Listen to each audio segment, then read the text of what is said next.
Hello everyone and welcome back to a brand new GPFX video, and today we have a final video of 2023. I've taken a small little break for Christmas, but we're back to finish off 2023 on a beautiful RC45 Honda with the Castrol livery, the 750. Oh, what a looking machine, just look at that. Like, you are a bit older than me, maybe 10 years older than me, and you're around during the mid-90s as a teenager. I guarantee this bike was somewhere in your shed, on your wall, in your bedroom. This thing is just iconic. It doesn't get the love it deserves in my eyes. Obviously, there was the RC30 as well. The previous one wasn't as successful as this bad boy, but just look at that and just like, can we not just get over how sexy a single swing arm is? Like, just look at that absolute. Ignore that it's kind of hovering, like, but you know, like, just really ignore that part of it. I can't say that.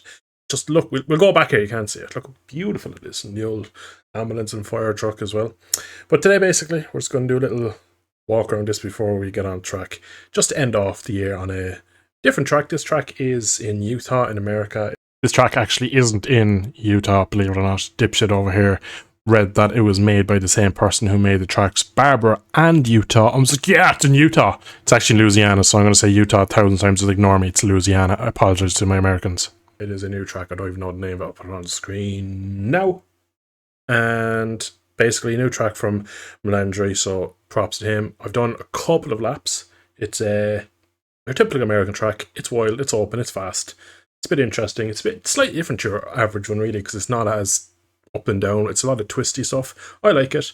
But I just said for the final video of the year, just to kind of say thanks and stuff, just a quick little VR video on this beautiful Honda. So that was a long enough intro. Let's jump in. So here we are aboard our lovely Castrol livery Honda. Now this track, I must admit I've never even heard of it, and never done a lap on it, never even seen the track before, so just the few, maybe 5 installation laps I've done were pretty interesting, just to kind of get a rough idea where the track goes now. This video has been 3 hours in the making to get to where I am now, and it's still not even right, and the issue is, right, some of you might remember back 6 months ago, maybe not as long ago. I'm pretty bad with time, to be honest, but I did an R6 league and I wanted to do it in VR. It was first person only, and I wanted it to do it in VR just to kind of make use of the headset I had and bits and bobs, and it'd be kind of cool. And we did the first race in it and performance was terrible, and then I was going to do the second race of Barbara in it, and basically every time I hit record I get these weird screen stutters and just, it was unplayable. Now after that, the headset died that evening, and I kind of just threw it across the room into a dark corner to make it suffer and kind of be pissed off at it because it just wouldn't run for me.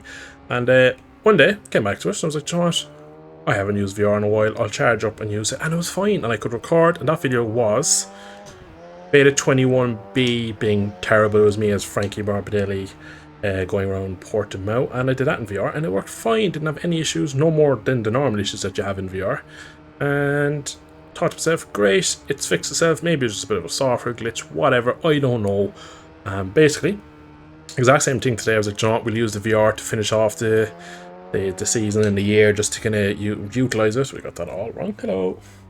And went to record this at 10 to 4, it is now 6:45, and as soon as I hit record, massive screen fracturing and all sorts of jumping around on screen, and it's still happening now, even though I've changed so many settings and I've done a lot of things, and I'm actually recording this so awkwardly. So instead of in OBS recording the game like normal, I'm recording like a display capture, so just recording my desktop. I'm gonna have to basically edit this in a minute to make it look like it's just a game, so it's gonna be fun later for me on New Year's Eve, but that is the joys of being a content creator. I really hope that the issues I'm having aren't coming through on screen, because they don't appear to in the recordings, but I'm having lots of just random like screen stutters and textures just popping in and out and stuff, and it's really annoying to write in, but the way it is right now, it is as good as it's going to get tonight.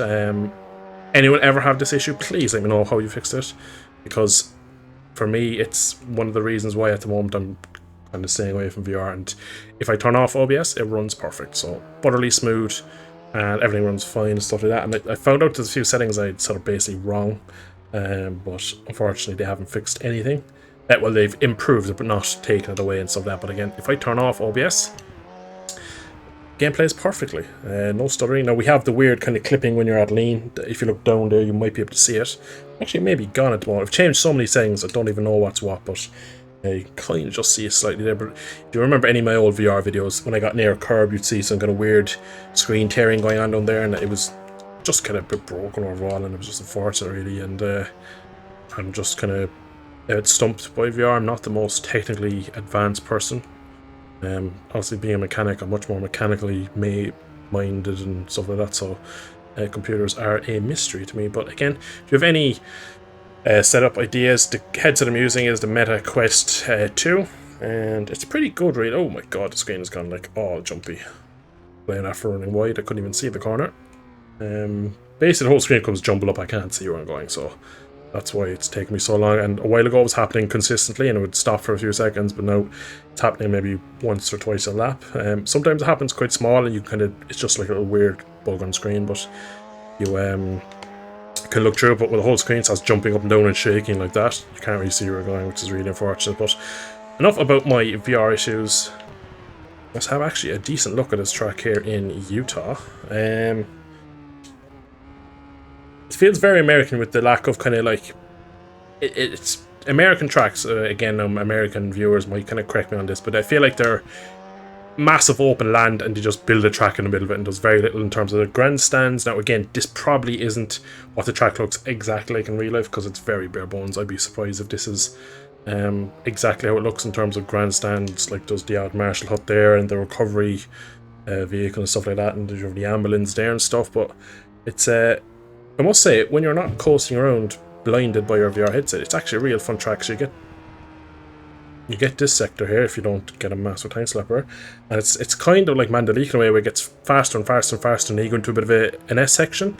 So it's quite fun and flowy. I'd imagine it'll be a bit of fun for racing, and of course, hopefully over the next weeks and weeks and months, hopefully we'll get an update to GB Bikes and get it back to its former glory, and we can actually get some racing on, because at the moment, most times you jump on the game, there's like 4 servers up, 1 person in one of them, and that's it. That's your kind of your lot, and the mods are very restricted. Of course, this mod, being much older, seems to not be affected by the current issues on the game, which is good. I'm gonna bunny hop the curb. Every lap we come in here, the headset goes a bit weird, but this time it didn't. And look, we made the apex, as judged by our little friend on the inside. So it's obviously some track that's used for maybe beginner track days. You can see you have your turning boards, you have your apex boards, you have your another turning one here. I think into turn 1 there's a lift board, which presumably means like coast into the corner, which I'll try and point out as I pass it at about 160 on this Honda.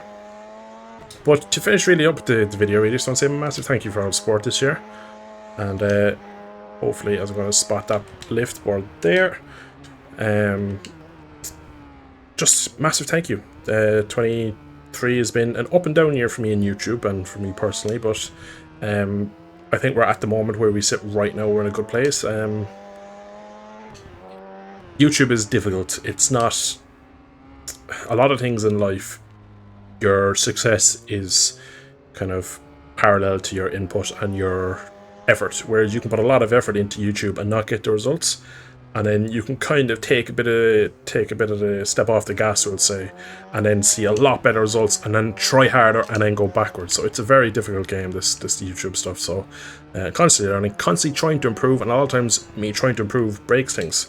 For example, this was not an issue until I went back to settings one day by someone who sent me settings, and I've never been able to get it back, and I've tried resetting it and it just does not work. And it could be a current software of the headset. I have updated it again today, but it's just one of those things where I'm trying to make it as seamless and as perfect for a viewer, as well as make it playable for me to the point where I can make good content on it. But also, you want to be able to enjoy what you're doing when you're making the content. So I'm just hopeful that 24 maybe is a bit more steady in terms of, I know it's not going to be perfect, obviously, but I get we missed this corner. Oh, I can't see him blind. Oh, there we go again. So that corner is a real black spot for the headset kind of jerking out. But oh, that was proper current bait. The front end just popped off. But as I was saying, the amount of effort you put into your channel isn't always rewarded with views, subs, comments, likes, and all the support like that. But sometimes then you take, like, for example, 6 weeks ago, maybe even longer, maybe 2 months ago, we'll say, I was putting a lot, or before I was putting a lot of effort into content and just wasn't getting massive views, wasn't getting much interactions. Channel is just very, very much in a kind of a stagnating state of not getting anything going with it, and kind of took a break due to personal reasons. I had stuff going on that I just didn't have time to do content, and the channel just kind of naturally picked itself back up, and I was kind of surprised because the subs per month went up, viewers, the watch time and all that crack went back to normal. So one of those things, maybe it was a bad month because it was just after hitting 3,000 and basically everything kind of really plateaued, and I was kind of wondering, like I was trying different content and stuff, but it wasn't really the new content that wasn't doing that well. It was the standard GP bike stuff and the GP21 and stuff like that, and I know for a fact that I don't play the current Milestone MotoGP game. Definitely doesn't help me because everyone wants the new game. A lot of people won't watch MotoGP 21 no matter how good the content is, just because it's an outdated game and such. But it's an interesting one, the YouTube game, and I'm supposed to finish off really. I just have all of you to thank. It's been a fun year, up and down like I mentioned, but growth again has been crazy to think about, that we've hit 3,000 subscribers. That's again, I always say, in the grand scheme of things, compared to other people, drop of sand in the oceans of all the deserts in the world, but it's to me it's a huge number, and it's oh, I'm blind. What is with this corner? Every time I get on the brakes there, I kind of like pop my head up a bit and it just goes like, or I can't even show you what it looks like. Basically it's like the screen gets crushed, so what I'm seeing on the top screen's at the bottom, but it's not flipped. It's very hard to describe, but it's just one of those things where when it happens you kind of have nothing but like, you have to freeze and just hope the bike can kind of keep itself going. But fortunately, it's going to prevent me from making any progress at the track because I can't really push at the track, and can't really show it off that well. But we're going to do one more lap, and then we're going to call it here for 2023. Let's hopefully get a nice clean finishing lap. But finish up as I've been finishing up for the last finishing up bits. Just thank you. Bottom line is thank you, and hopefully 24 we can build the community even further and maybe do some more exciting things, and hopefully this game gets a bit better, goes back to its previous glory, because there's so much on this game I want to do with that. Current bikes aren't available for me to play with in terms of not working right. I'm hoping Wildstone's MotoGP 24 is a step. 22 and 23 for me were very disappointing. I just didn't have the love for it, and as a content creator, if you don't enjoy the games you're playing, it's very hard to act. I'm very bad at it. Some people can put on a smile and play games even though they're not enjoying it, and put out, I suppose, kind of fake content in a way and be happy with it, but I simply cannot. It's not one of those things I possess. It's I suppose you could say I wear my heart on my sleeve. If I'm not enjoying it, I won't be able to make content on. That's why I've stopped making content on games that I don't enjoy as much, because like you kind of see watching back that it was flat, it was stale, and people probably still would want me to play it and people would still enjoy it, but for me it wasn't what it should be, and it wasn't as good as my other stuff could be. So again, me always trying to chase better improvements and be the best I can be, putting out content I wasn't happy was not the way to go forward, and it's happening again. This time though, we're kind of getting used to it now because we're getting to the apex even when it's happening. So yeah, to finish off, I hope everyone has a very safe New Year's Eve, New Year's Day. I hope we all start the new year 2024 on the right step, and for me, that'll be all. Good track, Melandri. Fair play as always. Bye-bye, everyone. Thank you for joining over the year, and I'll see you all in 2024. Bye!